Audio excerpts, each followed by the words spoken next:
Assalamualaikum warahmatullahi wabarakatuh. Yang terhormat Bapak Dr. Saudi MH MPDI selaku dosen pengampu mata kuliah studi hadis, dan teman-teman sekalian, saya Aziz Muhammad Raihan, NIM 0602032535 akan mempresentasikan materi penting tentang terminologi hadis Nabi.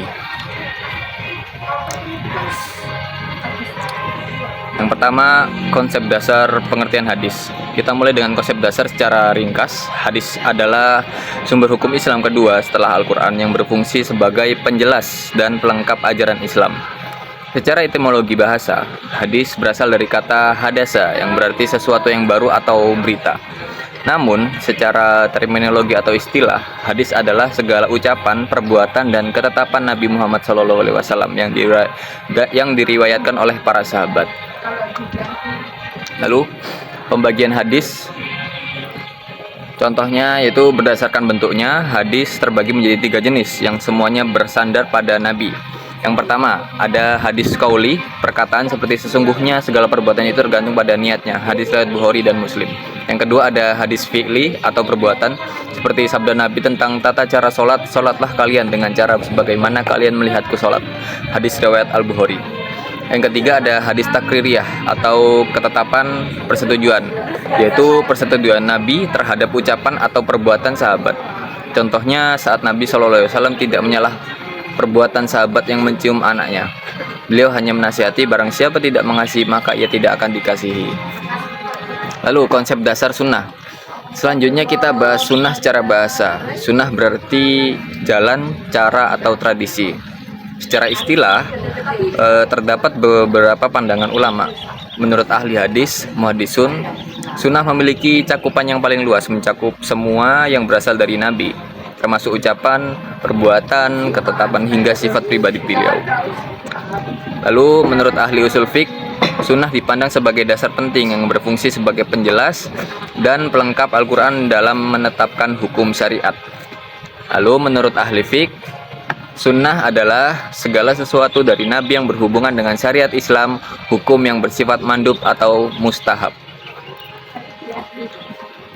Lalu kita mengenal konsep dasar khobar dan atsor.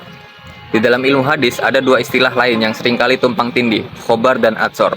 Khobar secara bahasa adalah berita atau informasi. Secara istilah, khobar memiliki cakupan yang lebih luas, yang itu berita yang berasal dari Nabi, sahabat, maupun tabi'in. Jika atsor secara bahasa berarti bekas, jejak, atau sesuatu yang ditinggalkan.